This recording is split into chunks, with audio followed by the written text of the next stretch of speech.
Welcome to The Rabbi and the Shrink. This is Dr. Margarita Gurri, Dr. Red Shoe, and my favorite rabbi, Yonason Goldson. We're honored today and delighted to have one of the most brilliant minds in the world of diversity, inclusion, and unconscious bias. It's Dr. Helen Turnbull. Hi, doctor. Hi, nice to be with you today. Thank you for joining us. I can't wait. I met the good doctor first by accident reading one of her books. And this is The Village of Illusions. Dr. Helen, do you by any chance have your other book? Yes, my latest book is called The Village. No, the one you're holding is The Village of Illusions. This is The Illusion of Inclusion. So this one's really focused on the subject matter we're talking about today. And I'm putting the links, both of them, in the chat. And they will be there in the YouTube or wherever we put it. One of the things that I so admire, when I came to this country, I saw so many issues of bias and unconscious bias and inclusion and whatever. So I became an unintended expert in my experience, not necessarily everyone's experience. You have found a way to break it down so that you become a thought leader globally, so that anyone can figure out how can they strengthen their organization with inclusivity. You understand all of the variables and the dynamics that go in a workplace. In fact, you've created 3 psychometric assessment tools: Cognizant, which is unconscious bias assessment. And I know some of my clients, I've recommended that they use that. The ISM profile for inclusion skills, and the gender gap analysis, which says its name. So speak to us a little bit. First off, how did you get into the world? You're a white woman, right? We see there's an accident, but how did you get into this world of inclusion? Right. So I think 2 things. One is that, even white women have diversity issues. And secondly, as an immigrant to this country, I'm from Scotland originally. When I came here, I did not feel included. I did not feel I belonged, and it was work to figure out how I had to assimilate, the things that I had to give up in order to change. And I began to hear the stories of difference. I became curious as I listened to people from different cultures, African Americans, people who are gay and lesbian, etc. And I realized that there was a whole world that I hadn't been paying any attention to. And I guess my own personal experience of feeling on the margins, feeling left out, got my attention and helped me to become curious about other people. Having said that, I'm acutely aware, as people are listening, that listening to a white woman with a British accent doesn't speak to exclusion. It speaks to privilege, entitlement, and inclusion. So I have both of these realities living in me, and they are my experience that yes, I have privilege. Yes, people love my accent. Over here, they don't always love it in the UK, but I found that my accent got promoted when I came to live in America. So I've got both ends of the continuum, so to speak, just in terms of race and culture and gender. Well, we're glad you got to that point. The rabbi and I have talked with lots of different guests, and we've talked amongst ourselves, and there's lots of issues we want to address. But Rabbi and I thought, why don't we start with the basics, with the definitions, and what exactly is diversity, inclusion, and unconscious bias? And you, better than anyone I've ever spoken to or read from, describes it in a way that actually, for me, makes sense. So I'll start with diversity. So diversity is the demographics, and inclusion is the work environment. So diversity is who we hire in the workplace. Inclusion is how we treat people that we hire. And so it's important to make that distinction, because quite often people use D&I or DEI nowadays, or talk about diversity and inclusion as if it's the same thing. It's not. You can have diversity without inclusion, and you can have inclusion without diversity. So people can feel included, and they're all from the same race, culture, gender, etc. And so inclusion takes work. And for me, diversity is about our differences in terms of the demographics, the obvious ones like race and gender, culture, religion, and then there are other differences, our personality differences. People talk about Marlon Loden's work on the diversity wheel, for example, or used to be called the diversity onion, that all of us bring different aspects of ourselves to the table. And then there's an intersectionality of how that all comes together, which sometimes causes people to say, well, why can't we just treat each other as individuals? And that's okay. Yes, I am an individual and I have a unique story to tell. And at the same time, I have all of the social identity issues around my race, my culture, and my other aspects of me that are important. My religion, my generational issues, which have become more important as I realize I'm a baby boomer, and that has meaning to me today that I pay more attention to than I used to.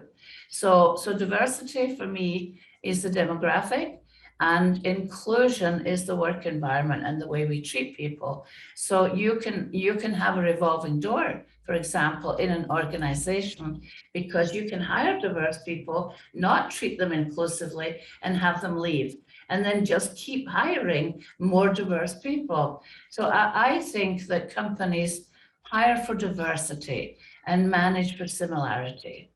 And so that's part of the challenge, is when you bring people in who are diverse, and then overtly and covertly you send messages to them about who they need to be. Tone it down, don't be so expressive, don't talk with your hands, don't be so loud, don't manage your conflict in that way, do it my way. And so there's lots of ways that we send a message to people that they need to assimilate rather than bring their best selves to work. So inclusion is a complicated topic. I think that would be my bottom line. The third definition you asked me for is unconscious bias. I think a couple of things on that. Everyone thinks they know what that means, but in actual fact, we can learn about our unconscious biases if we're willing to do the work. We can never actually get rid of them because they live in your body. I think of them as sitting at the back of my neck, and I don't really know they're there until they kind of creep up on me, but I have to move them to the edge of my shoulder. I have to be willing to see them in my peripheral vision, like Pinocchio, so that I can decide what decision I'm going to make. If I catch my biases, then I can make a decision that says, I shouldn't act in that way. I know, Margarita, you'll remember in my TEDx talk, I talked about the first time I got on a plane with a female pilot, and I was completely freaked out. I was like, oh, I don't know about this. Maybe I'll catch a later flight tomorrow morning. And I stayed on the plane, but 15 years later, that bias revisited me in Canberra, Australia. And at that point, I was mid-flight when I realized there was a female pilot. And I said, okay, I was able to laugh at myself the second time. But the first time, I realized I had to catch the bias and think, hold on a minute, Helen, you're the diversity queen. You're not meant to think like this. And I realized that the image for me, the mental model or the mind virus that I carried about airline pilots was tall, white, silver gray hair, male, and preferably ex-Air Force or Navy, he could fly the plane. I wasn't sure that she could. And so it lives in our body, even when we think we're cool, we're not. And so I think we always have to work on what, Dr. John Molitor from National Speakers, Margarita, and he talks about reflexive behaviors and deliberative behaviors. There are conscious biases, and we have them too. Our conscious biases are deliberative, and our unconscious biases are reflexive. So that we're not necessarily knowing that we're doing it. And it could be something as simple as eye contact. It could be that I'm always looking at you for affirmation in a meeting, but there's other people I never look at. The people I don't look at know I'm not looking at them. So, so these are my thoughts on these definitions. And I want to pick on one particular point that I think is really compelling, Doctor, that I can't change my height. I can't really change my skin tone. Mhm. So there are going to be certain aspects of my personality or of my thinking that I'm not completely in control. I may never be completely in control. And so taking that unconscious bias and making it more conscious together with the will to compensate for its effect is perhaps the best we can do on an individual level. And then we want to create a culture in which we're willing to let others help us hold ourselves accountable. I like to bring in the example that in the Jewish courts in ancient times, and technically today too, two brothers were not allowed to testify together on the same testimony. You needed two witnesses to determine guilt or innocence. But if you only had two brothers testifying, then the sages were concerned that growing up in the same home, the same culture, the same reference points, the same attitudes, they're going to have the same unconscious biases. And therefore, their combined testimony was not reliable, not because they were colluding, not because they were untrustworthy, but because you didn't have the breadth of perception and perspective necessary to get close to the truth. And so even if they were the most righteous people in their generation, Moses and Aaron could not testify together because there wasn't that diversity of perspective. And this is what we want to achieve as a culture, where we recognize that we need different perspectives. Right. And we need people who are coming from different outlooks, that together, collectively, we can have a more accurate picture of reality. Yes, and it's interesting, far be it from me, because I'm not a legal scholar or a judge or any such thing, but the assumption of two people from the same family having a shared perception of the world is true and not true. Because each individual, in your own families, that people will often say, I kind of get where my daughter's coming from, but my son, he's completely different, or vice versa. She's a wild child and he isn't. And so our individual personalities and our unique story and our experience, even as being the youngest child or the eldest child, influences the way we see the world. So we don't necessarily share all of the same socially constructed stories in our head, but we are likely to share some of the same values around what messages did we get growing up about right and wrong, good and bad, who do I include, who do I exclude. The other part in terms of the neuroscience of inclusion is that our brains are lazy. Our brains are habitually lazy, and they really prefer to take shortcuts. They really prefer to kind of go quickly to what's the answer I'm familiar with. So I don't like to have to do the extra work. I use an exercise where I ask people in my workshops to draw a cup and saucer, and they always draw the cup and saucer looking the same. They draw it, like this with the handle, and then the saucer is round. Nobody ever draws it looking down into the cup. And so that's about, pattern recognition and also looking at things from a different perspective, so that most of us prefer pattern recognition at a reflexive level. We don't even realize we're doing it. So with the best will in the world, I want to grow. I want to hear diverse opinions, but here's the challenge. I only want to hear diverse opinions that make me comfortable. So if your diversity is disagreeing with my view of the world, then I start to have problems. And that's where the work is. When you go to an organization that it's recognizing that they could do better, I know you have the secret, because not only do you have these 3 assessments and your world of experience, but six of your clients, including Texas Instrument, JP Morgan, Citigroup, you've got banks. 6 of them have won major awards for their diversity and inclusivity. mean, what is the secret? So they call you. What do you do then? How do you help them sort things out? Right. So I like to think, and I've had this feedback a lot, that I do my work in a very non-threatening way. I'm very inclusive of everyone. So I won't design or implement a workshop on gender, for example, that's designed to fix the men.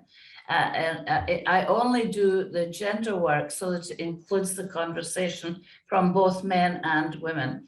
And that we include all of the aspects of gender, including gender expression and gender identity. So I like to be inclusive in the way I think about the work.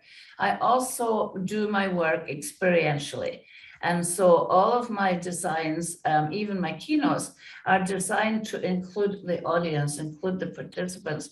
And by that, I don't mean raise your hand if you feel like this or clap twice if you, that's not what I mean. I use live polling, and especially in virtual now, I use breakout groups to get people talking about the issues, because my goal, and maybe it is a secret, in terms of good design looks simple.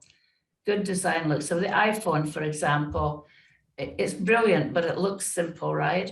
And what was it? Frank Lloyd Wright's architecture looks simple, but it's brilliant. And I think when you do work well with groups, the participants walk away thinking, wow, that was brilliant. And they're not quite sure what happened in the design, but what actually happened was you give people space to think, you give people space to talk, you give people space to hear each other, and you give people space and respect to have their own aha moments.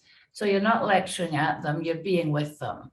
And I think that that is a part of how I do the work. So that at the end of the day, John Hyder wrote a book called The Tao of Leadership. And I'm very influenced by the quote from the Tao called, "Of the good leader, let it be said, they did this themselves." And so that you're not coming out of your ego when you're doing the work. So maybe that's part of my secret. I think it is. I think you walk the walk and talk the talk.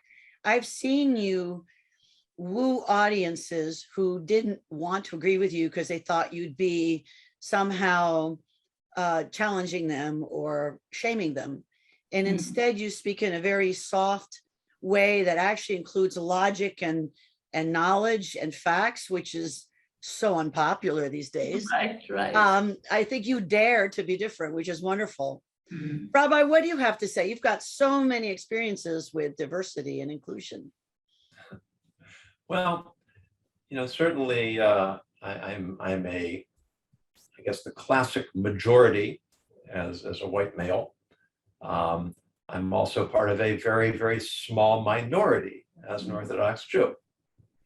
And it does give me an interesting perspective on what it means to be labeled, which of course is the whole theme of my TED Talk, of how we divide ourselves with our labels. We don't get to know other people and we don't get to know ourselves. And what I see happening in so much of the conversation about diversity and inclusion is the goal is to bring us together, and the outcome is often to drive us farther apart.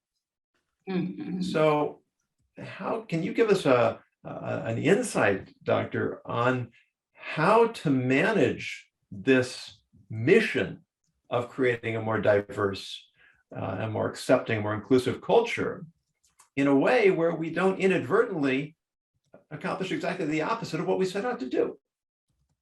Right.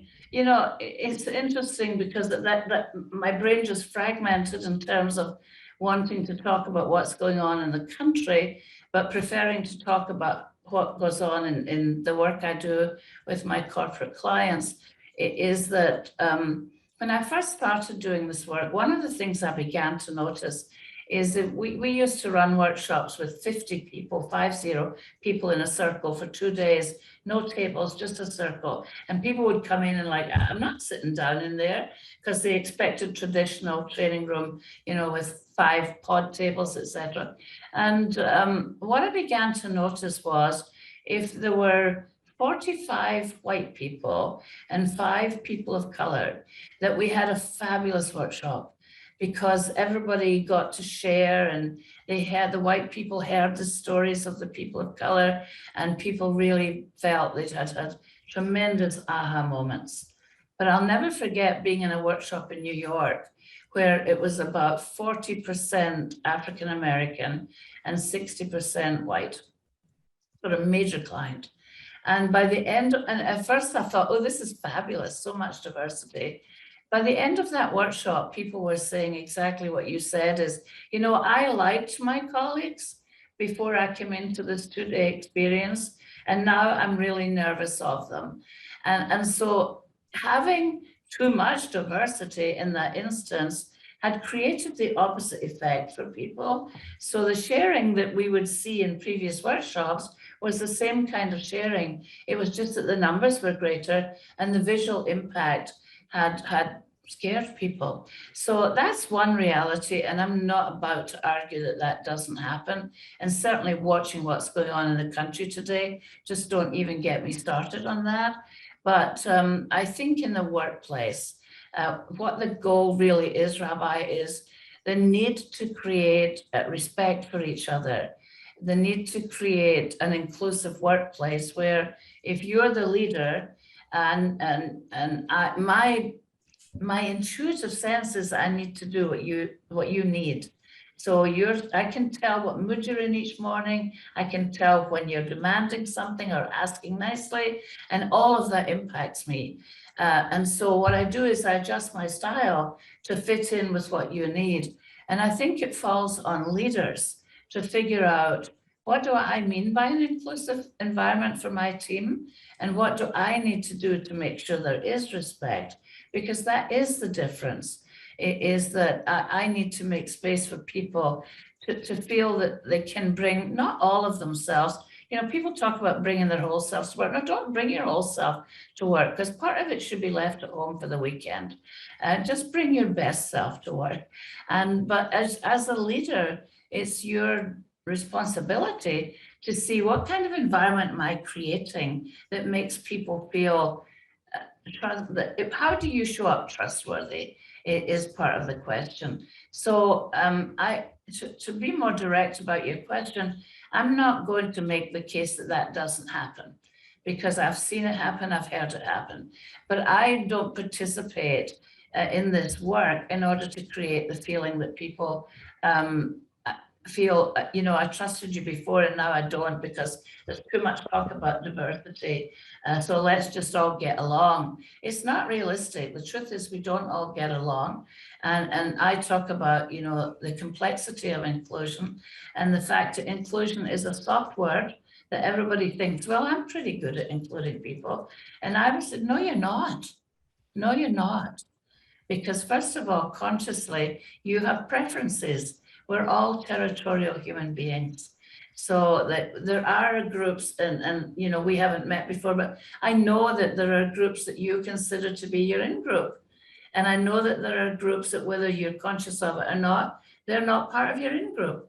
And some of them are further excluded than others. We all do that. So nobody, including myself, behaves in a fully inclusive way. So we need to start by acknowledging that. And then we need to figure out, what do I don't have to like you, but I do have to be respectful of you. And if you're on my team, I need to find a way to hear your voice and to invite you in. And when that's not happening, you don't have inclusion. So you talked about hiring for diversity, but then somehow leading for, you know, diminished diversity. What can people do? They get the right idea, they've got the numbers, but how is it that we don't take advantage of this richness? Right. Yeah, so I think what leaders can do, and some of this is simple, I recommend to my clients is when you have, even if it's a team meeting once a week, make sure that you go around the group and ask each person to speak so that every voice, and Margarita, you've watched with me before, you Yes. know that one of the things I did was went around the room and have each person speak without interruption. So it doesn't matter what the question is, it's a little bit like, what's up for you today? How are you feeling today? Tell me a little bit about your diversity. What's important to you? And then let each person speak without interruption. And that process begins to build community, begins to build trust. And so one of the things you can do is do an audit of yourself. The first thing you have to do as a leader is manage yourself. It's use of self. It's the intrapersonal work. When I look at the organizational development model, for example, it starts at the bottom with our intrapersonal. What's the story in my head? You know, and then the next level is interpersonal. So what I'm saying to you right now might not be what I'm thinking. So I might say to you, I love your outfit, but I might be thinking, why is she wearing that? And so we don't always say what we're thinking. And so we have to pay attention to our use of self. We have to pay attention to our interpersonal. We have to pay attention to the group dynamic. And this is where I think leaders have a blind spot. It's not recognizing that if I've got a team of 10 people and they're already diverse, and I'm telling myself that's pretty good, but I don't ever recognize that I never call on the 2 Asians that are in my team. I never invite them to speak. I just told myself, well, they're quiet, it's fine, they get on and do the job, but I never invite them to speak. So they're feeling excluded. And if I get irritated every time I hear the next person on my team getting animated and emotional because that's my stereotype and I want you to tone it down. So we have to tap into what's my attitude about my team? You know, am I really giving them a chance to bring their authentic self to the table? Wow. There are 2 sides, really. You know, you're describing the responsibility of leaders to be aware of the culture. And of course, culture is trickle down. It starts at the top, and that's critical. In the other direction, just the example that comes to mind, my wife teaches middle school, and she was bothered that by the term Christmas vacation. Now, doesn't bother me in the least. Mhm. It's an American national holiday. That's what it's called. Call it that. That's why we're on vacation. Well, at some point they did change it to winter vacation. And that's fine too. But you know, we can agree to disagree on certain points. I may have certain sensitivities, you may have certain sensitivities. But sometimes it seems people are looking for reasons to be offended. And just one example comes to mind. There was a column in the New York Times Magazine called The Ethicist. I don't know if it's still there or not. But at the time, the writer was, the columnist was a guy named Randy Cohen. And a woman wrote in, and she said that she had had a business dealing with an Orthodox Jewish man. And they finished the deal, they signed the contract. She reached out her hand to shake on the deal. And he said, I'm sorry, my religion does not allow me to shake hands with women. Now, full disclosure, not all authorities are in agreement on this. I will accept the hand of a woman when she extends it to me. I generally won't extend my own hand, but this individual apparently followed a stricter opinion. And the woman wrote into The Ethicist, and she said she was so offended, she didn't know what to do.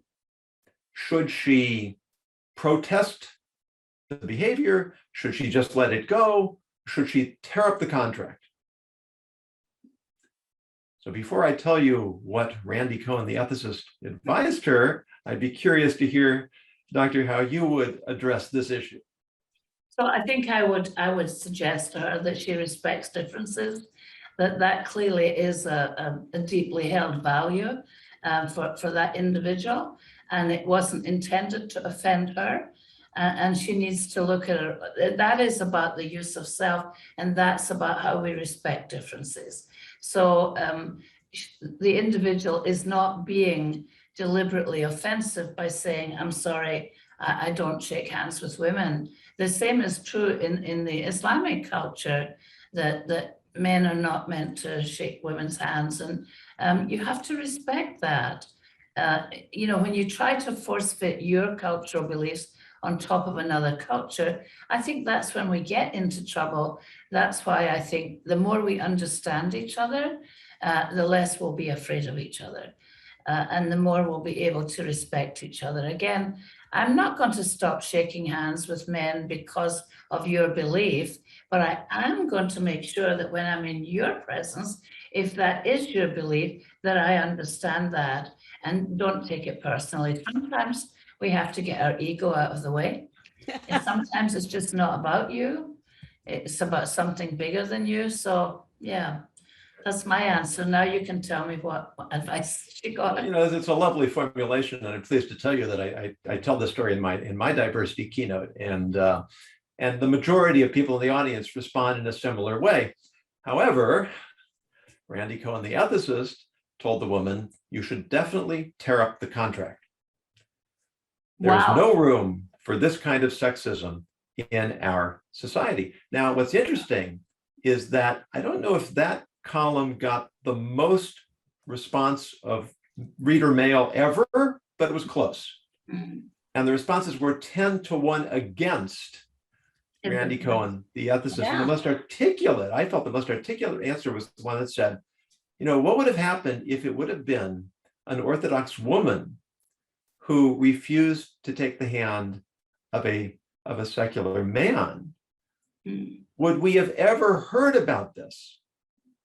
And often if you just reverse the situations, you'll see that it's a different kind of unconscious bias that's at play. And, you know, Dr. Margarita, I know you had a handshaking incident.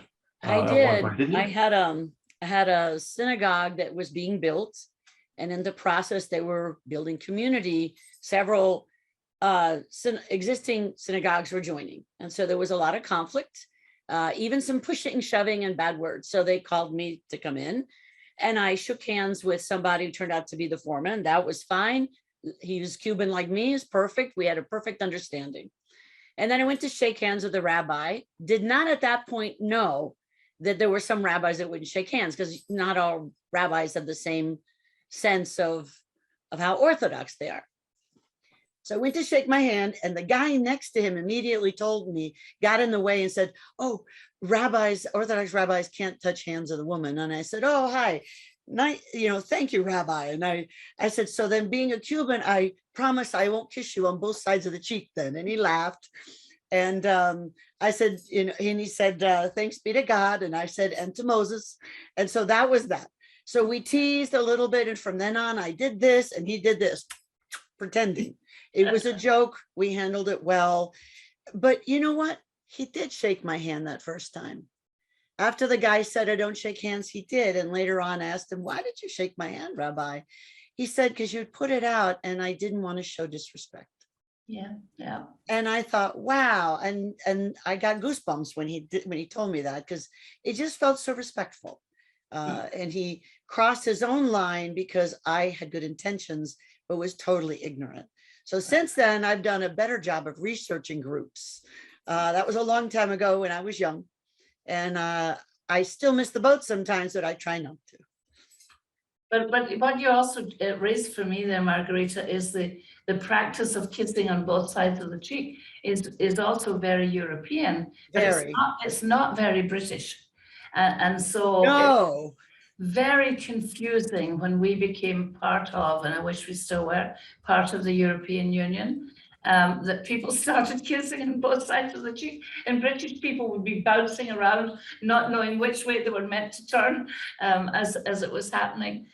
So yes, cultural practices can be challenging, but I love the way you handled it because of the humor engaged in that, because you build the relationship from there. And you're both being respectful while using humor. So. We did. And there's also in Cubans, when someone sneezes, we go, "Jesus, Jesus." And so he knew that. So then sometime when I sneezed, I knew him for many years. He said, "Moses." because I had already made the Moses Right. joke. So that was very funny, and showing respect in such a lovely way. You know, Well, it's we a have an wonderful thing you're interesting, saying, Doctor, just yeah, to elaborate that, keeping a sense of humor is so important. Yes. Because, we will make these occasional missteps, and it's often fairly clear whether they're coming from a place of goodwill or ill will. Right. And, Right. I've had women come up and hug me in a situation that they felt it was entirely appropriate. And in the secular world, it is. And I don't shriek, I don't push them away, I don't make a fuss. If it's appropriate, at some point I might say to them, by the way, for your own edification in the future, when you see Orthodox men, they probably prefer not to be hugged. But just to stay light, without making light. Yeah. It's going to make us all a lot more healthy in our interactions. and I Yeah, think for that's what Dr. Helen is doing. She helps organizations have a culture of inclusivity. The idea is knowing it's never going to be all the way perfect, where you can invite lightness instead of judgment and harshness. I think that's interesting. We got a comment from Jenny. It's my limited perception, but it seems to have the experience to think diversity. It used to be that most veterinarians were male, but now most are female. So we don't automatically think current day Dr. Doolittle is male. Give people a new reality and they will automatically adjust. Otherwise, it's a forced exercise, and thinking outside of your own experience, such as considering diversity, is motivated by the fear of doing something wrong. I like acknowledging inclusion, but not talking about diversity. Interesting. I think that's an interesting perception. And as I was listening to you there, the idea of people, give them a new reality and they adjust, it is true, but not always true. Because, we're watching right now people trying to resist the new reality in the country as the demographics are changing, and we're getting, people pushing against that. Gerrymandering, voter suppression, etc., because we don't really want to value the differences that are in this country. So people don't always automatically adjust. The issue for me is that we have to be willing to lean in. We have to be willing to embrace difference.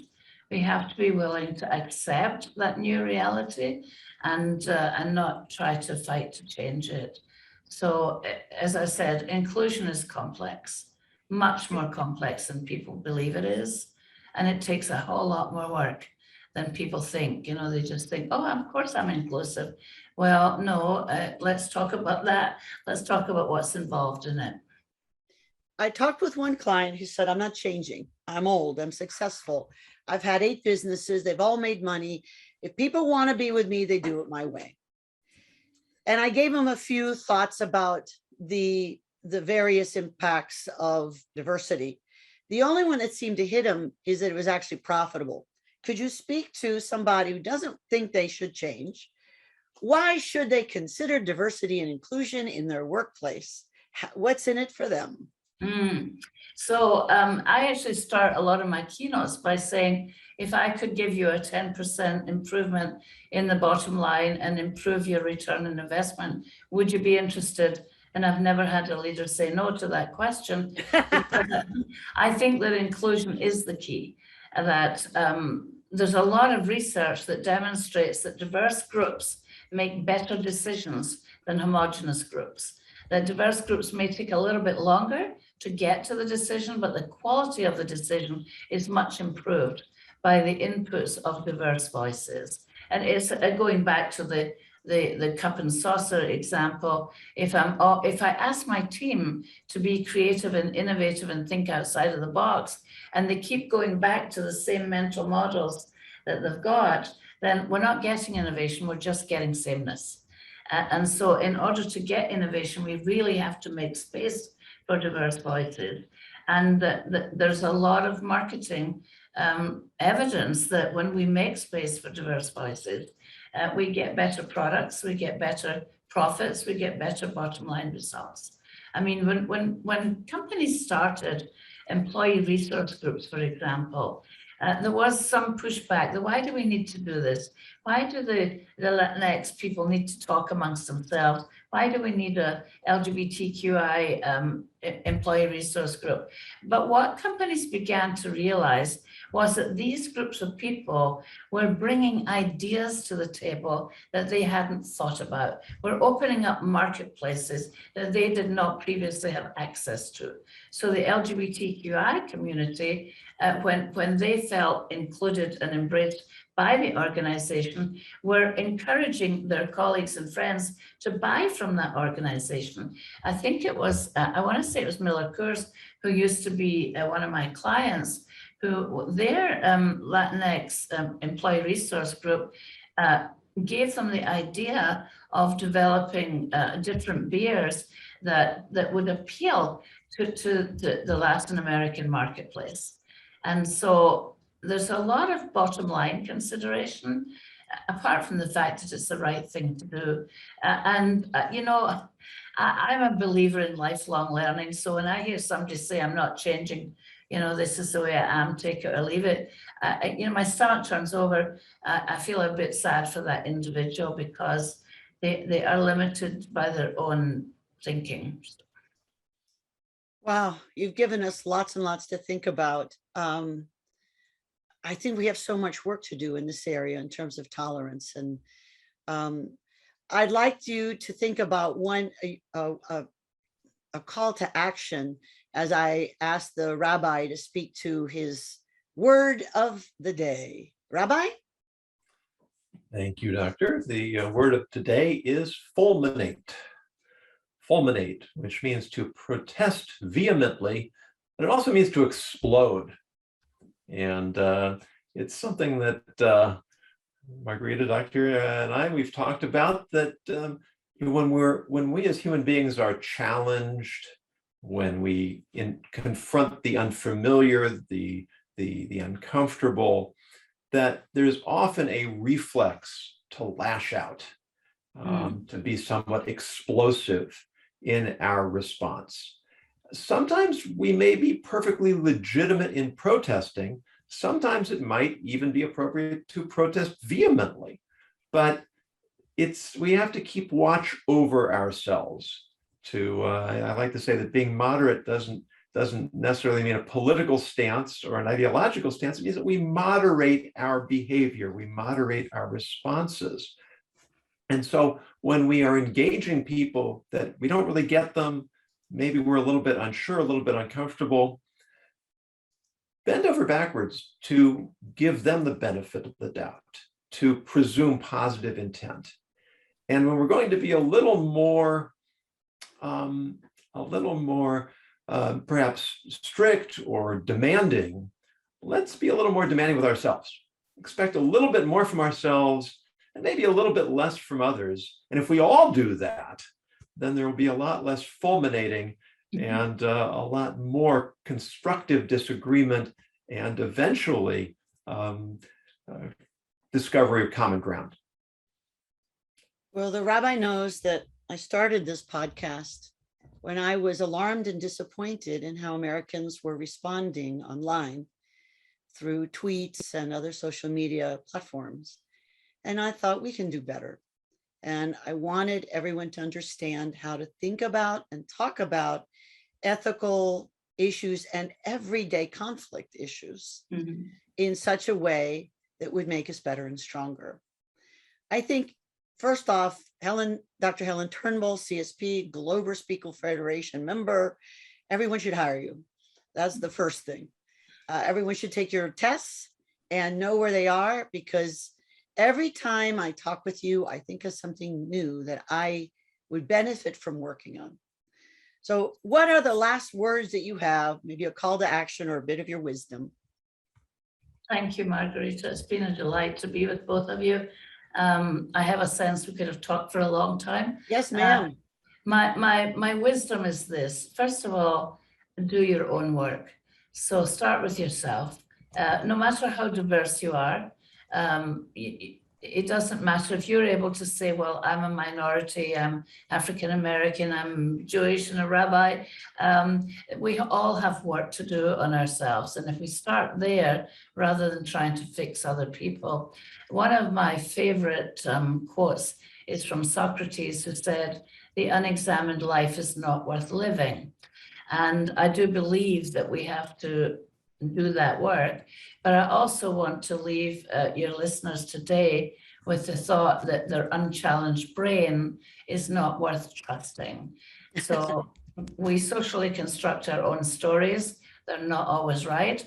And we should at least be open to that possibility. Wow.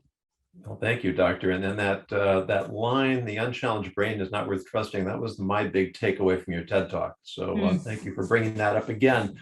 It would serve us all well Yes. to reflect upon that. And then thank you so much for sharing your insights and your wisdom with us. And Dr. Margarita, what is the last word for today?